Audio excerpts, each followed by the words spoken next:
Livro Arsène Lupin contra Sherlock Holmes. Capítulo 1 A Mulher Loura. Item 2 O Diamante Azul. Na noite 27 de março, no número 134 da Avenida Henri Martin, no palacete que herdara de seu irmão 6 meses antes, o velho general barão d'Autrec, embaixador em Berlim sob o Segundo Império, dormia no fundo de uma confortável poltrona, enquanto sua dama de companhia lhe fazia a leitura e a irmã Auguste aquecia sua cama e preparava a lamparina da noite. Às 11 horas, a religiosa que, excepcionalmente, devia retornar aquela noite ao convento de sua comunidade e passar a noite junto à irmã superiora, avisou a dama de companhia. Senhorita Antoinette, terminei meus afazeres. Vou embora. Está bem, irmã. Não se esqueça de que a cozinheira está de folga e a senhorita está sozinha na casa com o criado. Não tema pelo senhor barão. Dormirei no quarto ao lado, como combinado, e deixarei minha porta aberta. A religiosa partiu. Ao fim de um instante foi Charles, o criado, que veio receber instruções. O barão acordara. Ele mesmo respondeu. As instruções de sempre, Charles. Verifique se a campainha elétrica está funcionando direito no seu quarto. E ao primeiro toque, desça e corra até a casa do médico. Meu general, sempre preocupado. Não me sinto bem, não me sinto nada bem. Vamos, senhorita Antoinette, onde estávamos em nossa leitura? O senhor barão não vai para a cama? Não, costumo me deitar tarde e, aliás, não preciso da ajuda de ninguém para fazê-lo. 20 minutos depois, o velho tornava a cochilar e Antoinette se afastava na ponta dos pés. Nesse momento, Charles fechava cuidadosamente, como sempre, todas as janelas dos réis do chão. Na cozinha, empurrou o ferrolho da porta que dava no jardim e, no vestíbulo, prendeu, além disso, de um batente a outro, a corrente de segurança. Em seguida, voltou à sua mansarda, no terceiro andar, deitou-se e dormiu. Passada 1 hora, mais ou menos, ele subitamente deu um pulo para fora da cama. A campainha tocava. Tocou muito tempo, 7 ou 8 segundos talvez, e de maneira insistente, ininterrupta. Bom, ruminou Charles, terminando de acordar. Um novo capricho do barão. Enfiou sua roupa, desceu rapidamente a escada, parou em frente à porta e, como de hábito, bateu. Nenhuma resposta. Entrou. Ora essa, murmurou. Está sem luz? Por que diabos apagaram? Em voz baixa, chamou. Senhorita? Nenhuma resposta. Está aqui, senhorita. O que houve? O senhor barão está doente? O mesmo silêncio à sua volta. Um silêncio pesado que terminou por impressioná-lo. Deu 2 passos à frente. Seu pé bateu numa cadeira e, ao tocá-la, percebeu que estava derrubada. Imediatamente, sua mão encontrou outros objetos no chão. Uma mesinha, um biombo. Inquieto, voltou à parede e, tateando, procurou o comutador. Alcançou-o e girou-o. No meio do aposento, entre a mesa e o armário de espelho, jazia o corpo de seu patrão, o barão d'Autrec. O quê? Será possível? Gaguejou. Não sabia o que fazer e, sem se mexer, com os olhos esbugalhados, contemplou as coisas reviradas, as cadeiras caídas, um grande candelabro de cristal quebrado em 1000 pedaços, o relógio de parede que jazia sobre o mármore do saguão e tantos outros vestígios reveladores de uma luta terrível e selvagem. O cabo de um estilete de aço brilhava, não longe do cadáver. A lâmina gotejava sangue. Ao longo do colchão, pendia um lenço salpicado de marcas vermelhas. Charles deu um grito de pavor. O corpo se esticara num esforço supremo, depois se enroscara em si mesmo. 2 ou 3 espasmos e foi tudo. Ele se debruçou. De um sutil ferimento no pescoço, o sangue se esvaía, deixando manchas escuras no tapete. O rosto conservava uma expressão de pânico. "Mataram-no!" balbuciou. "Mataram-no!" E teve um arrepio só de pensar na possibilidade de outro crime. A dama de companhia não dormia no quarto contíguo? O assassino do barão não a matara também? Empurrou a porta. O cômodo encontrava-se vazio. Concluiu que Antoinette foi raptada ou então que saíra antes do crime. Voltando ao quarto do barão, bateu os olhos na escrivaninha e reparou que o móvel não fora arrombado. Mais que isso, viu sobre a mesa, perto do molho de chaves e da carteira que o barão deixava ali todas as noites, um punhado de luíses de ouro. Charles pegou a carteira e vasculhou nas divisórias. Uma delas continha cédulas. Contou-as. Havia 13 cédulas de 100 francos. Então foi mais forte do que ele. Instintivamente, mecanicamente, sem que o pensamento participasse do gesto da mão, pegou as 13 cédulas, escondeu-as em seu paletó, desceu desabalado pela escada, puxou o ferrolho, soltou a corrente, fechou a porta e fugiu pelo jardim. Charles era um homem honesto. Ainda não fechara o portão quando, fustigado pelo ar livre, o rosto esfriado pela chuva, estacou. O crime lhe aparecia sob sua verdadeira luz e ele sentia um horror súbito. Passava um fiacre. Chamou pelo cocheiro. "Colega, corra ao posto policial e traga o comissário, no galope. Aconteceu um assassinato." O cocheiro chicoteou seu cavalo, mas quando Charles quis entrar de volta, não conseguiu. Ele mesmo fechara o portão e o portão não abria de fora. Por outro lado, era inútil tocar, uma vez que não havia ninguém em casa. Perambulou então ao longo dos jardins que formavam na avenida. Do lado de La Mouette, uma risonha moldura de arbustos verdes e bem podados.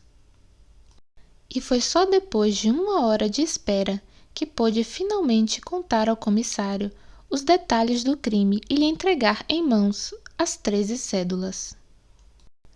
Nesse ínterim, chamaram um serralheiro, o qual, com bastante dificuldade, conseguiu forçar o portão do jardim e a porta do vestíbulo. O comissário subiu e, ao primeiro relance, comentou imediatamente com o criado: "Ora, o senhor falou que o quarto estava numa grande desordem." Voltou-se. Charles parecia pregado na soleira, hipnotizado. Todos os móveis haviam retornado ao lugar habitual. A mesinha se erguia entre as 2 janelas, as cadeiras estavam de pé e o relógio no centro da chaminé. Os fragmentos do candelabro haviam desaparecido. Ele articulou, boquiaberto de estupor: "O cadáver! O senhor barão!" "Realmente!" exclamou o comissário. "Onde está a vítima?" Este avançou até a cama. Sob o grande lençol que afastou, repousava o cadáver do general barão d'Autrec, ex-embaixador da França em Berlim. O sobretudo de general, decorado com a cruz de honra, o cobria. O rosto estava calmo, os olhos fechados. O criado balbuciou: "Alguém esteve aqui." "Entrou por onde?" "Não sei, mas alguém esteve aqui durante minha ausência. Veja ali, no chão havia um punhal bem fino de aço. Além disso, sobre a mesa, um lenço ensanguentado. Não há mais nada. Levaram tudo. Arrumaram tudo. Mas quem? O assassino! Encontramos todas as portas fechadas. Então ele continua aqui dentro. Até poderia, uma vez que o senhor não saiu da calçada. O criado refletiu e pronunciou lentamente: Com efeito, com efeito. Não me afastei do portão. No entanto... Vejamos, qual a última pessoa que o senhor viu com o barão? A senhorita Antoinette, a dama de companhia. O que foi feito dela? Na minha opinião, como sua cama nem sequer estava desfeita, deve ter aproveitado a ausência da irmã Auguste para sair também. Isso não me espanta muito. Ela é bonita, jovem. Mas como teria saído? Pela porta. O senhor tinha colocado o ferrolho e prendido a corrente. Bem mais tarde, ela deve ter deixado a casa antes disso. E o crime teria acontecido depois que ela se foi? Naturalmente. Procuraram de cima a baixo da casa, nos sótãos e nos porões, mas o assassino fugira. Como? Em que momento? Fora ele ou um cúmplice que julgara apropriado voltar à cena do crime e eliminar tudo que pudesse comprometê-lo? Tais eram as questões que se colocavam para a justiça? Às 7 horas, chegou o médico legista. Às 8, o chefe da Sûreté. Depois, foi a vez do procurador da República e do juiz de instrução. E havia também, atravancando a casa, agentes, inspetores, jornalistas, o sobrinho do barão D'Autrec e outros membros da família. Vasculharam, estudaram a posição do cadáver conforme as lembranças de Charles, interrogaram, assim que ela chegou, a irmã Auguste. Não descobriram nada. A irmã Auguste até se espantou com o sumiço de Antoinette Berhart. Contratara a moça 12 dias antes, levando em conta excelentes recomendações, e se negava a crer que ela tivesse abandonado o doente sob sua responsabilidade para sair sozinha pela noite. Ainda mais que nesse caso, reiterou o juiz de instrução, ela já teria chegado. Voltamos então ao mesmo ponto. O que foi feito dela? Na minha opinião, disse Charles, foi raptada pelo assassino. A hipótese era plausível e batia com certos indícios. O chefe da Sûreté se pronunciou. Raptada?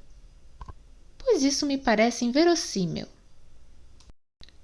Não somente inverossímil, disse uma voz, mas em contradição absoluta com os fatos, com os resultados da investigação, em suma, com a própria evidência.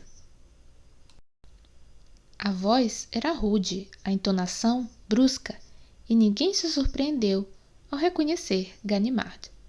Só a ele, aliás, era possível perdoar aquela maneira um tanto insolente de se exprimir. Ora, é você, Ganimard! Exclamou o Sr. Dudois. Não o tinha visto. Estou aqui há 2 horas. Interessa-se então por outra coisa que não seja o bilhete 514, série 23, o caso da rua Claypiron, a mulher loura e Arsène Lupin?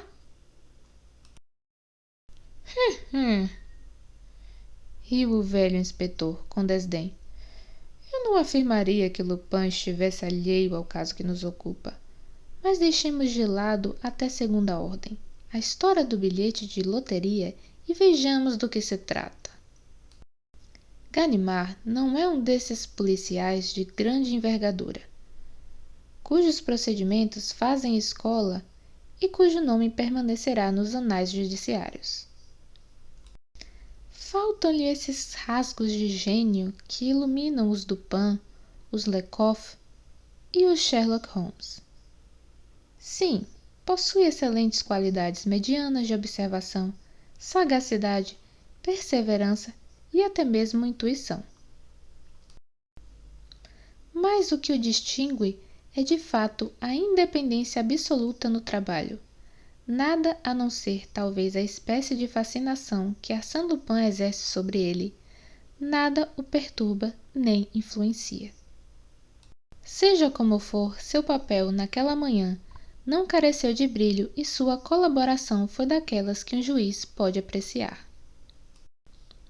Em primeiro lugar, começou, eu pediria ao Sr. Charles que esclarecesse bem este ponto. Todos os objetos que viu da primeira vez, derrubados ou deslocados, estavam, num segundo momento, exatamente no lugar de sempre? Exatamente.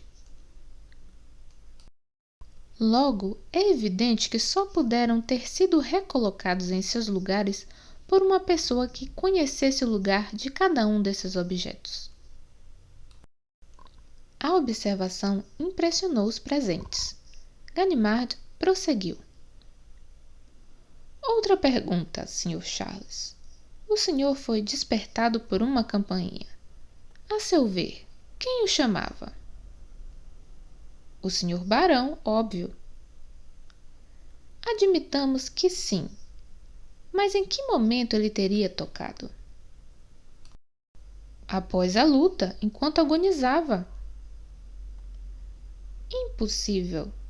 Uma vez que o senhor o encontrou prostrado, sem sentidos, a mais de 4 metros do botão de chamada. Então ele tocou durante a luta. Impossível. Uma vez que a campainha, o senhor disse, foi regular, ininterrupta e durou 7 ou 8 segundos. Acha que o agressor o teria deixado tocar assim? Então foi antes, ao ser atacado. Impossível, pois disse-nos que entre o sinal da campainha e o instante que o senhor adentrou o quarto, transcorreram no máximo 3 minutos. Logo, se o barão tivesse tocado antes, teria sido preciso que a luta, o assassinato, a agonia e a fuga houvessem se desenrolado nesse curto lapso de 3 minutos. Repito, isso é impossível. No entanto, atalhou o juiz de instrução, alguém tocou. Se não foi o barão, quem foi? O assassino. Com que objetivo? Ignoro seu objetivo, mas pelo menos o fato de ter tocado nos prova que devia conhecer a campainha e sua comunicação com o quarto de um criado. Ora, quem podia conhecer esse detalhe a não ser uma pessoa da própria casa? O arco das hipóteses se restringia. Em poucas frases rápidas, precisas e lógicas, Ganimard colocava a questão em seu verdadeiro terreno, e o pensamento do velho inspetor emergia claramente. Nada mais natural que o juiz de instrução concluísse. Em suma, em 2 palavras, o senhor suspeita de Antoinette Bréhat. Não suspeito.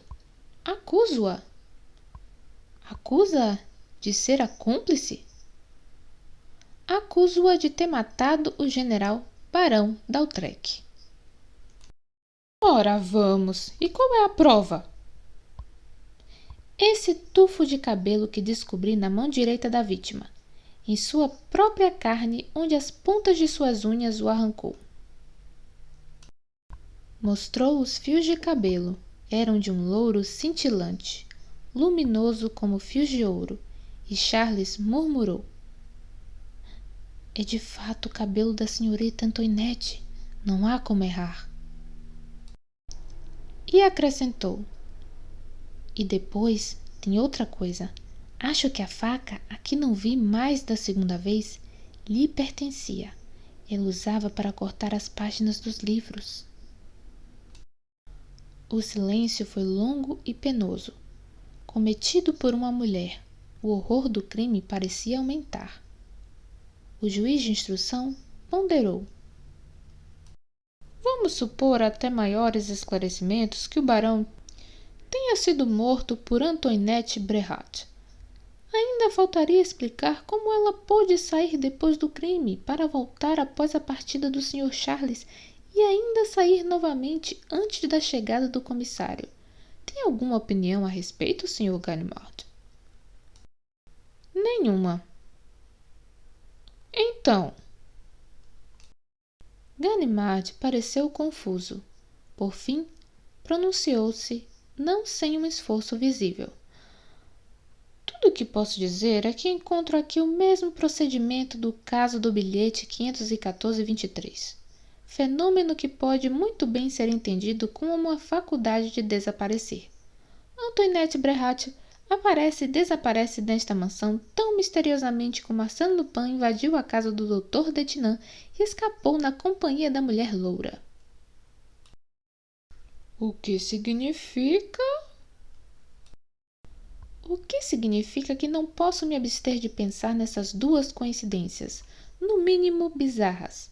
Antoinette foi contratada pela irmã Auguste há 12 dias, isto é, no dia seguinte ao dia em que a mulher loura me escapava pelos dedos. Em segundo lugar, o cabelo da mulher loura tem a mesma cor violenta, esse brilho metálico com reflexos dourados, que encontramos aqui. De modo que, na sua opinião, Antoinette Bréhat não é outra senão a mulher loura. E que Lupin, por conseguinte, maquinou os dois casos? Creio que sim. Houve uma gargalhada. Era o chefe da Surrette, divertindo-se. Lupin, Lupin, sempre Lupin, Lupin está em tudo, Lupin está em toda parte. Ele está onde ele está, escandiu Ganimard, embaraçado. Mesmo assim, ele precisa ter razões para estar em algum lugar, observou o Sr. Dudois. E no caso, as razões me parecem obscuras. A escrivaninha não foi arrombada, nem a carteira roubada. Foi deixado inclusive ouro na mesa. Exclamou Ganimard. Mas e o famoso diamante? Que diamante? O diamante azul, o célebre diamante que fazia parte da coroa real da França e que foi dado pelo duque a Leonide e na morte de Leonide comprado pelo barão d'Autrec em memória da brilhante atriz, que ele amara apaixonadamente. É uma dessas lembranças que um velho parisiense como eu nunca esquece. É evidente, disse o juiz de instrução, que se o diamante não for encontrado, tudo se explica, mas onde procurar? No próprio dedo do senhor barão, respondeu Charles. O diamante azul não saía de sua mão esquerda. Eu vi essa mão, afirmou Ganimard, aproximando-se da vítima. E como pode certificar-se nela não há senão um simples anel de ouro? Veja o que ele está segurando, disse o criado. Ganimard abriu os dedos contraídos. O engaste estava voltado para dentro, e no coração desse engaste cintilava o diamante azul. Diabos! Resmungou Ganimard, absolutamente pasmo. Não compreendo mais nada. E desiste, espero, de suspeitar do pobre Lupin? Troçou o Sr. Dudois. Ganimard deu-se um tempo, meditou e rebateu num tom solene. É justamente quando não compreendo mais nada que suspeito de Arsène Lupin. Tais foram as primeiras constatações da justiça no dia seguinte ao estranho crime. Constatações vagas, incoerentes, às quais a continuação da investigação não trouxe lógica nem certeza. As idas e vindas de Antoinette Bréhat permaneceram completamente inexplicáveis, como as da mulher loura, e mais não se descobriu sobre quem era a misteriosa criatura de cabelos dourados que matara o barão D'Autrec, sem tirar de seu dedo o fabuloso diamante da coroa real da França. E, sobretudo, a curiosidade por ela inspirada conferia ao crime um caráter de grande provocação, o que arrebatava a opinião pública.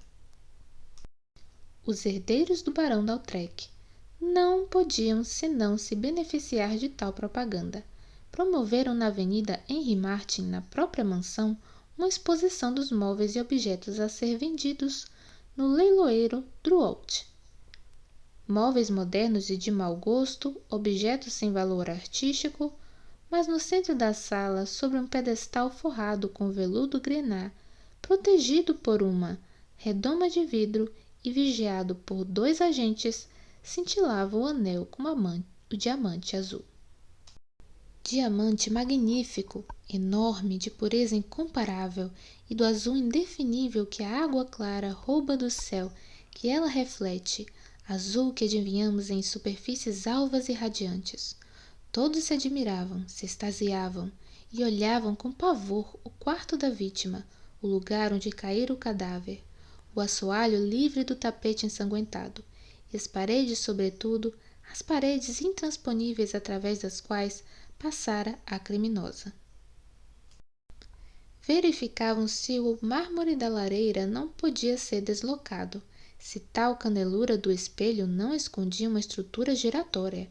Imaginavam-se buracos escavados, passagens de um túnel, comunicações com os esgotos, com as catacumbas. O leilão do diamante azul foi realizado na Casa de Leilões Drouot. A multidão prendia a respiração e a euforia dessas vendas públicas exasperou-a até a loucura. Estava lá a tradicional constelação parisiense das grandes ocasiões. Todos os compradores e todos os que desejam se passar por eles, especuladores, artistas, damas de todas as classes, 2 ministros, um tenor italiano, um rei no exílio que, para consolidar crédito, deu-se ao luxo de fazer lances até 100.000 francos, com muito garbo e a voz vibrante. 100.000 francos! Podia oferecê-los sem se comprometer. O tenor italiano arriscou 150. Uma atriz da Comédie Française, 175. Quando se chegou a 200.000 francos, contudo, os diletantes desanimaram. Em 250.000, só restavam 2. Herschmann, o célebre financista, rei das minas de ouro, e a condessa de Crozon, a riquíssima americana, dona de uma célebre coleção de diamantes e pedras preciosas. 260.000! 270.000! 75! 80! Proferia o comissário, interrogando alternadamente com o olhar os 2 competidores. 280.000 para a senhora! Quem dá mais? 300.000! Murmurou Herschmann. Silêncio. Os olhos concentraram-se na condessa de Crozon, de pé, sorridente, mas exibindo uma palidez que denotava perturbação. Ela se amparava no encosto da cadeira à sua frente. Na realidade, ela sabia, e todos os presentes também sabiam, como o duelo terminaria. Logicamente, fatalmente, no fim a vitória caberia ao financista, cujos caprichos apoiavam-se em uma fortuna de mais de $500 milhão. Mesmo assim, ela pronunciou: 305.000. Outro silêncio. Voltaram-se para o rei das minas, na expectativa de um inevitável lance maior. Era certo que ele viria, forte, brutal, definitivo. Não veio. Herschmann permaneceu impassível, os olhos pregados numa folha de papel que tinha na mão direita, enquanto a outra guardava os pedaços de um envelope rasgado. 305.000! repetiu o comissário. Dou-lhe uma, dou-lhe duas. Ainda é tempo. Ninguém diz nada? Repito. Dou-lhe uma, dou-lhe duas. Herschmann não se mexeu. Um último silêncio. Foi batido o martelo. 400.000! Bradou Herschmann, sobressaltando-se como se a batida do martelo o arrancasse do torpor. Tarde demais. O direito de propriedade era irrevogável. Espremeram-se em volta dele. O que acontecera? Por que não falara antes? O financista pôs-se a rir. O que aconteceu? Não faço ideia, juro. Tive um minuto de distração. Será possível? Claro que sim, uma carta que me entregaram. E essa carta bastou? Para me perturbar? Sim, naquele momento. Ganimard estava presente. Assistira ao leilão do anel. Aproximou-se de um dos funcionários da casa de leilões. Foi o senhor, sem dúvida, que entregou uma carta ao Sr. Herschmann. Sim. Da parte de quem? De uma mulher. Onde está ela? Onde? Veja, senhor, ali. Aquela senhora com o véu sobre o rosto. E que está indo embora? Sim. Ganimard precipitou-se em direção à porta e avistou a mulher, que descia a escada. Quando ele alcançou o hall de entrada, um fluxo de gente o reteve. Ao chegar lá fora, não a encontrou mais. Voltou à sala do leilão, abordou Herschmann, se apresentou e o interrogou sobre a carta. Herschmann entregou-a a ele. Continha, escritas a lápis e às pressas, e com uma letra que o financista desconhecia, estas simples palavras: O diamante azul traz infortúnio. Lembre-se do barão d'Autrec. As tribulações do diamante azul não haviam terminado, e já conhecido pelo assassinato do barão d'Autrec e pelo incidente na casa de leilões do Alt, ele alcançava 6 meses mais tarde ainda maior celebridade. Com efeito, no verão seguinte roubavam da condessa do Crozon a valiosa joia que ela tanto pelejara para conquistar. Resumamos esse curioso caso cujas perturbadoras e dramáticas peripécias nos apaixonaram a todos e sobre o qual me é permitido, enfim, lançar algumas luzes. Na noite de 10 de agosto, os convidados do senhor e da senhora de Crozon estavam reunidos no salão do magnífico castelo que domina a baía do rio Somme. Tocava-se música. A condessa pusera-se ao piano e colocara sobre um pequeno móvel, perto do instrumento, suas joias, entre as quais o anel do barão d'Autrec. Ao fim de 1 hora, o conde se retirou, bem como seus 2 primos, os Danel e a senhora de Real, uma amiga íntima da condessa de Crozon. Esta ficou sozinha com o Sr. Bleichen, cônsul austríaco, e sua mulher. Conversaram. Depois a condessa apagou uma grande luminária instalada sobre a mesa do salão. Simultaneamente o Sr. Bleichen apagava as 2 luminárias do piano. Houve um instante de escuridão, uma ligeira inquietude, até o cônsul acender uma vela e os 3 partirem rumo aos seus aposentos. Assim que chegou ao seu, porém, a condessa lembrou de suas joias e ordenou à camareira que fosse buscá-las. Esta voltou e as depositou sobre a lareira, sem que sua patroa as examinasse. No dia seguinte, a senhora de Crozon constatava que faltava um anel, o anel do diamante azul. Comunicou o fato ao marido. A conclusão de ambos foi imediata.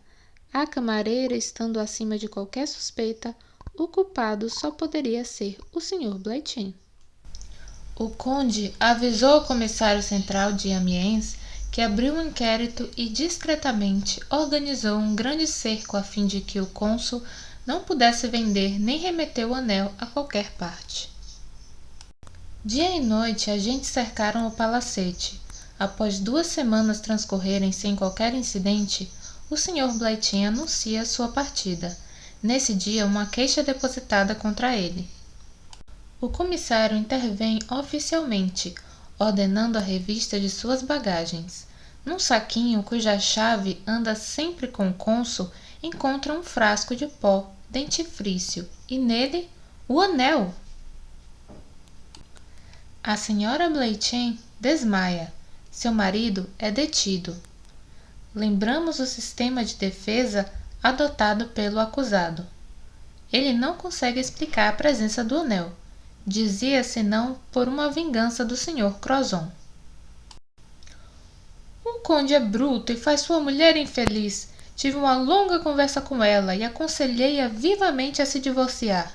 Posto a par, o conde se vingou. Pegando o anel e quando saí, esgueirou-o no nécessaire de toilette. O conde e a condessa mantiveram energicamente sua queixa. Entre a explicação que davam e a do cônsul, ambas igualmente plausíveis, igualmente prováveis. O público só tinha que escolher. Nenhum fato novo fez pender um dos pratos da balança. Um mês de quiproquós, conjecturas e investigações não trouxe um único elemento de certeza. Enfadados com todo aquele escândalo, incapazes de produzir a prova evidente de culpa que teria justificado sua acusação, o senhor e a senhora de Crozon pediram que lhes enviassem de Paris um agente da Sûreté capaz de desemaranhar os fios daquele novelo. Enviaram Ganimard. Durante 4 dias, o velho inspetor xeretou, bisbilhotou, passeou no parque, teve longas conversas com a empregada, o chofer, os jardineiros, os empregados da agência de correio mais próxima, visitou os aposentos ocupados, na ocasião do roubo, pelo casal Bleichen, os primos Dandeli e a senhora de Real. Então, certa manhã, desapareceu sem se despedir de seus anfitriões. Uma semana mais tarde, eles recebiam o seguinte telegrama: peço virem amanhã sexta-feira, 5h, ao chá japonês, Rua Boissy d'Anglas, Ganimard. Às 5h em ponto, naquela sexta-feira, o automóvel do casal parava em frente ao número 9 da Rua Boissy d'Anglas. Sem qualquer esclarecimento, o velho inspetor que os esperava na calçada conduziu-os ao primeiro andar do chá japonês. Numa das salas encontraram 2 pessoas que Ganimard lhes apresentou: o Sr. Gerbois, professor no Liceu de Versalhes, de quem os senhores se lembram, Arsène Lupin roubou $500 000, o Sr. Léonce d'Autrec, sobrinho e herdeiro universal do barão d'Autrec. Os 4 tomaram seus lugares. Alguns minutos depois, chegou um quinto. Era o chefe da Sûreté. O que há, então, Ganimard? Recebi na chefatura seu recado. É grave? Gravíssimo, chefe. Dentro de 1 hora, as últimas aventuras das quais participei terão seu desfecho aqui. Pareceu-me que sua presença era indispensável. Assim como a presença de Dieuze e Follefante que vi lá embaixo junto à porta? Sim, chefe. E o que é? Vamos prender alguém? Que circo! Fale, Ganimard, somos todos ouvidos. Ganimard hesitou alguns instantes, depois anunciou com uma nítida intenção de impressionar seus ouvintes. Antes de mais nada, afirmo que o Sr. Bleichen não tem nada a ver com o roubo do anel. Oh! Oh! Fez o Sr. Dudois. Dizer isso é muito fácil, mas bastante grave. E o conde indagou: é a essa descoberta que se resumem seus esforços? Não, cavalheiro. 2 dias após o roubo, os acasos de uma excursão de automóvel levaram 3 de seus convidados ao burgo de Cresce. Enquanto 2 dessas pessoas iam visitar o famoso campo de batalha, a terceira dirigiu-se às pressas à agência de correio e expediu uma latinha fechada com barbante, selada segundo os regulamentos e registrada por um valor de 100 francos. O senhor de Crozon objetou: e o que isso tem de extraordinário? Talvez lhe pareça extraordinário que essa pessoa, em vez de fornecer o verdadeiro nome, tenha feito a expedição sob o nome de Rousseau, e que o destinatário, o tal do Sr. Belux, residente em Paris, tenha se mudado justamente na noite do dia em que recebeu a lata, isto é, o anel. Seria talvez, interrogou o conde, um de seus primos Dandele? Não se trata desses senhores. Então da senhora de Real? Sim. A condessa exclamou, estupefata. Está acusando minha amiga, a senhora de Real? Uma pergunta simples, senhora, respondeu Ganimard. A senhora de Real estava presente no leilão do diamante azul? Sim, mas à distância, não sentamos juntas. Ela incentivara a comprar o anel? A condessa puxou pela memória. Sim, com efeito. Acho inclusive que foi ela a primeira a me falar sobre ele. Anoto sua resposta, senhora.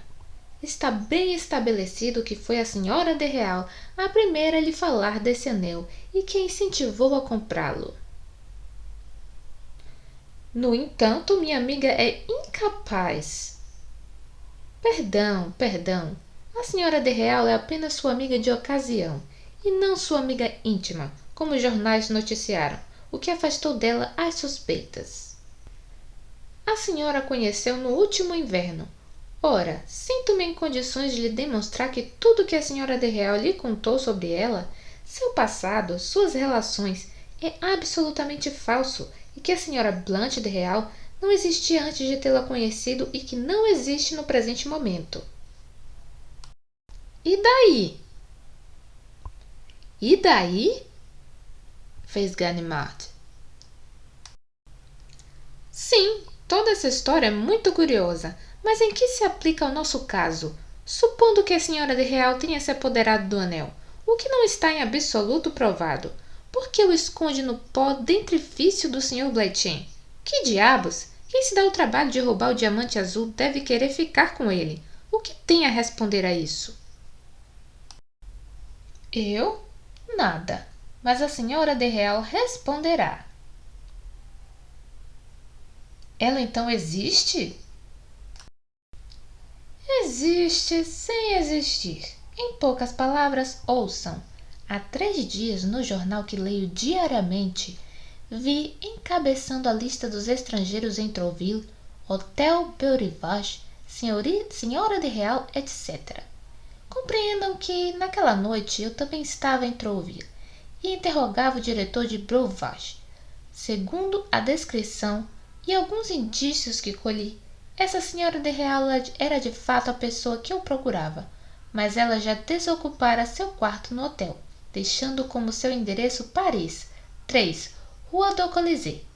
Anteontem, apresentei-me no local e soube que não havia nenhuma senhora de Real, mas simplesmente uma dona Real, que morava no 2º andar e exercia o ofício de intermediária de diamantes, por isso ausentando-se com frequência. Ainda na véspera chegara de viagem. Ontem bati à sua porta e ofereci à senhora Real sob um falso nome, meus serviços como intermediário junto a pessoas em condições de comprar pedras de valor. Hoje temos um encontro aqui para o primeiro negócio. Como? O senhor espera? Às 5:30. E tem certeza de que é a senhora de Real do Castelo de Crozon? Tenho provas irrefutáveis, mas escutem o sinal de Folefante. Um assobio ressoara. Ganimard se levantou precipitadamente. Não há tempo a perder, senhor e senhora de Crozon. Queiram se dirigir à casa ao lado. O senhor também, senhor D'Autrec. E o senhor também, senhor Gerbois. A porta permanecerá aberta e ao primeiro sinal pedirei que intervenham. Fique, chefe, por favor. E se vierem outras pessoas? Perguntou o senhor Dudois. Não, esse estabelecimento é novo e o dono, que é amigo meu, não deixará ninguém subir, exceto a mulher loura. A mulher loura? O que está dizendo? A mulher loura em pessoa, chefe. A cúmplice e amiga de Arsène Lupin. A misteriosa mulher loura, contra quem tenho provas irrefutáveis, mas contra quem quero, além disso, e na frente do senhor, reunir os testemunhos de todos que ela depenou. E Ganimard debruçou na janela. Está se aproximando. Entrou. Não tem mais como escapar. Folefante e Deuzy vigiam a porta. E a mulher loura é nossa chefe. Quase imediatamente, uma mulher parava na soleira. Alta, magra, o rosto muito pálido e o cabelo de um louro violento. Uma emoção tão grande sufocou Ganimard que ele permaneceu mudo, incapaz de pronunciar uma palavra que fosse. Ela estava ali, diante dele, à sua disposição. Que vitória sobre Arsène Lupin! E que revanche! Ao mesmo tempo, aquela vitória lhe parecia obtida com tal facilidade que ele se perguntava se a mulher loura não iria escorrer por entre seus dedos graças a algum dos milagres em que Lupin era pródigo. Enquanto isso, ela esperava, admirada com o silêncio, e observava à sua volta sem dissimular inquietude. Ela vai embora. Vai se escafeder, pensou Ganimard, perturbado. Bruscamente, interpôs-se entre ela e a porta. Ela se voltou e quis sair. Não, não! Ele disse. Por que ir embora? Mas, enfim, senhor, não compreendo sua atitude. Deixe-me. Não há nenhuma razão para partir, senhor. Ao contrário, há muitas para ficar. No entanto, inútil, não sairá. Inteiramente pálida, ela deixou-se cair numa cadeira e balbuciou. O que deseja? Ganimard tinha vencido. A mulher loura estava dominada. Senhor de si, ele articulou. Apresento-lhe o amigo de quem lhe falei e que deseja comprar joias, sobretudo diamantes. Consegui arranjar o que tinha me prometido? Não sei. Não me lembro. Claro que sim. Procure se lembrar. Uma pessoa de seu conhecimento devia lhe entregar um diamante colorido. Alguma coisa como diamante azul, eu disse, rindo, e a senhora me respondeu, justamente, talvez eu tenha peça, lembra-se? Ela se calava. Uma bolsinha que segurava na mão caiu. Recolheu-a apressadamente e a apertou contra si. Seus dedos tremiam um pouco. Vamos! Insistiu Ganimard. Vejo que não confia em nós, senhora de Real. Vou lhe dar o bom exemplo e lhe mostrar o que eu, por minha vez, possuo. Puxou da carteira um papel que desdobrou e estendeu uma mecha de cabelo. Eis primeiramente alguns fios de cabelo de Antoinette Bréhat, arrancados pelo barão e encontrados na mão do morto. Estive com a senhorita Gerbois. Ela reconheceu positivamente a cor dos cabelos da mulher loura. Da mesma cor que os seus, por sinal. Exatamente da mesma cor. A senhora real observava boquiaberta e como se efetivamente não captasse o sentido de suas palavras. Ele continuou.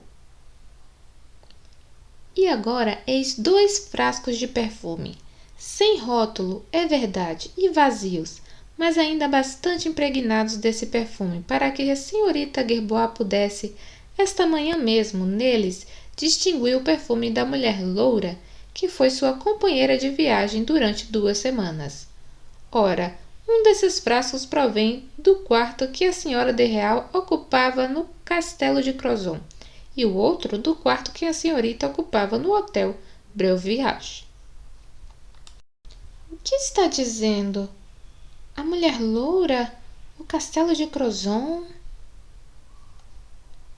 Sem responder, o inspetor alinhou 4 folhas de papel sobre a mesa. Então recomeçou. Por fim, nessas 4 folhas, temos uma amostra da letra de Antoinette Bréhat, outra da mulher que escreveu ao barão Heschmann por ocasião da venda do diamante azul, outra da senhora de Real, por ocasião de sua estadia em Crozon, e a quarta da senhora mesmo. É seu nome e seu endereço, fornecidos pela senhora ao porteiro do hotel Beurivage em Trouville. Ora, compare as 4 caligrafias. São idênticas. Mas o senhor está louco, cavalheiro. Completamente louco. O que significa tudo isso?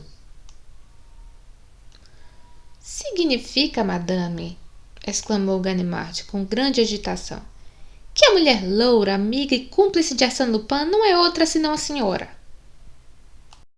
Ele empurrou a porta da sala ao lado, correu até o Sr. Gerbois, agarrou-o pelos ombros e puxou-o até a senhora de Real. Sr. Gerbois, reconhece a pessoa que raptou sua filha e que o senhor viu na casa do Dr. Detinan? Não. Houve uma espécie de comoção, cujo impacto foi recebido por todos os presentes. Ganimard vacilou. Não? Será possível? Vejamos. Reflita.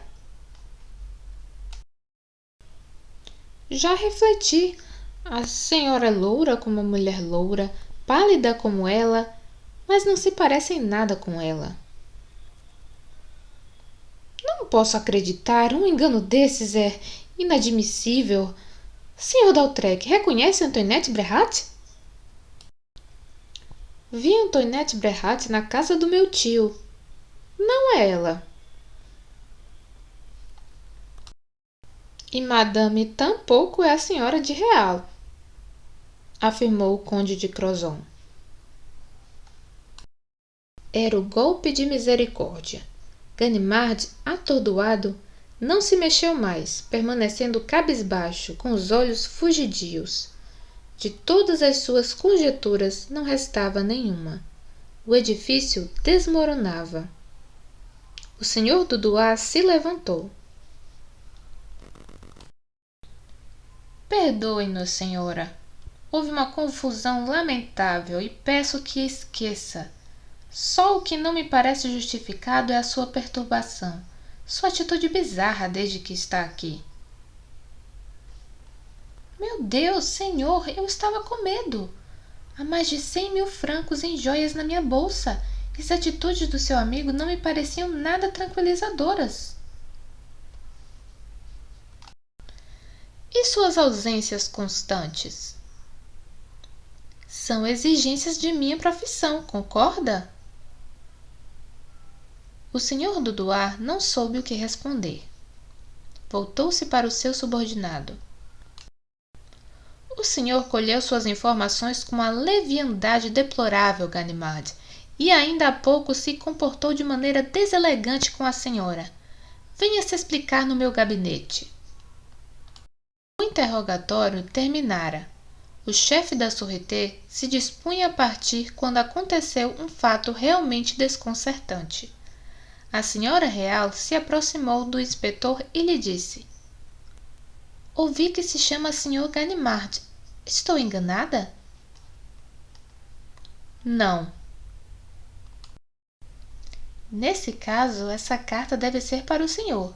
Recebi hoje de manhã, com o destinatário que pode ler: Sr. Justin Ganimard, aos cuidados da senhora real. Pensei que era uma brincadeira, uma vez que eu não o conhecia por esse nome, mas sem dúvida o missivista desconhecido previu nosso encontro." Por uma intuição singular, Justin Ganimard esteve prestes a agarrar a carta e destruí-la. Não ousou fazê-lo, estando na presença de seu superior, e abriu o envelope. A carta continha estas palavras, que ele articulou com uma voz quase ininteligível. Era uma vez uma mulher loura, um Lupin e um Ganimard. Mas o malvado Ganimard queria fazer mal à bonita mulher loura, e o bom Lupin não queria isso. Então o bom Lupin, desejoso de que a mulher loura entrasse na intimidade da Condessa de Crozon, fez com que ela assumisse o nome de Senhora de Real, que é idêntico, ou quase isso, ao de uma honesta comerciante cujos cabelos são dourados e o rosto pálido. E o bom Lupin pensou consigo: se um dia o malvado Ganimard estiver na pista da mulher loura, quão útil será fazê-lo desviar para a pista da honesta comerciante? Sábia precaução e que dá seus frutos. Uma notinha enviada ao jornal do malvado Ganimard, um frasco de perfume esquecido voluntariamente pela verdadeira mulher loura no hotel Beau Rivage, o nome e o endereço da senhora real fornecidos por essa verdadeira mulher loura na recepção do hotel, e o golpe está dado. O que me diz, Ganimard? Quis lhe contar a aventura no detalhe, sabendo que seu espírito seria o primeiro a se divertir. De fato, ela é deliciosa, e confesso de minha parte achei-a muito engraçada. Ao senhor, portanto, obrigado, caro amigo, e minhas melhores recordações ao excelente senhor Duduá, Arsène Lupin. Mas ele controla tudo! Gemeu Ganimard, que nem cogitava rir. Sabe de coisas que eu não disse a ninguém. Como podia saber que ele pediria para vir, chefe? Como podia saber da descoberta do primeiro frasco? Como podia saber? O senhor Duduá teve pena dele. Vamos, Ganimard, console-se. Tentaremos fazer melhor da próxima vez. E o chefe da Sûreté se afastou, na companhia da senhora real. 10 minutos se passaram. Ganimard lia e relia a carta de Lupin. Num canto, o senhor e a senhora de Crozon, o senhor Dautrec e o senhor Gerbois conversavam animadamente. Por fim, o conde foi até o inspetor e lhe disse: "De tudo isso resulta, caro senhor, que não saímos do lugar." "Discordo. Minha investigação confirmou que a mulher loura é a heroína indiscutível dessas aventuras, dirigida por Lupin. É um passo enorme. Contudo, não serve para nada. O problema talvez tenha inclusive ficado mais obscuro. A mulher loura mata para roubar o diamante azul e não o rouba. Ela o rouba e é para se livrar dele em benefício de outro. Não posso fazer nada quanto a isso." "De certo, mas um outro talvez pudesse." "O que quer dizer com isso?" O conde hesitava, mas a condessa tomou a palavra e foi direto ao ponto. "Há um homem, um só depois do senhor, na minha opinião, capaz de combater Lupin e colocá-lo à sua mercê, Sr. Ganimard. Ficaria incomodado se solicitássemos a ajuda de Sherlock Holmes?" Ele ficou sem reação. "Claro que não, só que Não compreendo direito. Preste atenção. Todos esses mistérios me irritam. Quero enxergar claro. O Sr. Gerbois e o Sr. Dautrec têm a mesma vontade e entramos num acordo para nos dirigir ao célebre detetive inglês. Tem razão, senhora, pronunciou o inspetor Dudois com a lealdade que não deixava de ter certo mérito. Tem razão. O velho Ganimard não está à altura de lutar contra Arsène Lupin. Sherlock Holmes conseguirá? Assim o desejo, pois tenho por ele a maior admiração. No entanto, é pouco provável. É pouco provável que ele triunfe? É minha opinião. Considero um duelo entre Sherlock Holmes e Arsène Lupin uma coisa previamente definida. O inglês será derrotado. Em todo caso, ele pode contar com o senhor? Inteiramente, senhora. Minha colaboração está assegurada sem reservas. Sabe seu endereço? Sim. Parker Street 219. Na mesma noite, o senhor e a senhora de Crozon retiravam sua queixa contra o cônsul Bleichen, e uma carta coletiva era dirigida a Sherlock Holmes. Você gostou desse vídeo? Não deixe de curtir, se inscrever no canal para não perder a gravação dos próximos capítulos e deixar o seu comentário. Muito obrigada por ver essa gravação. Até a próxima!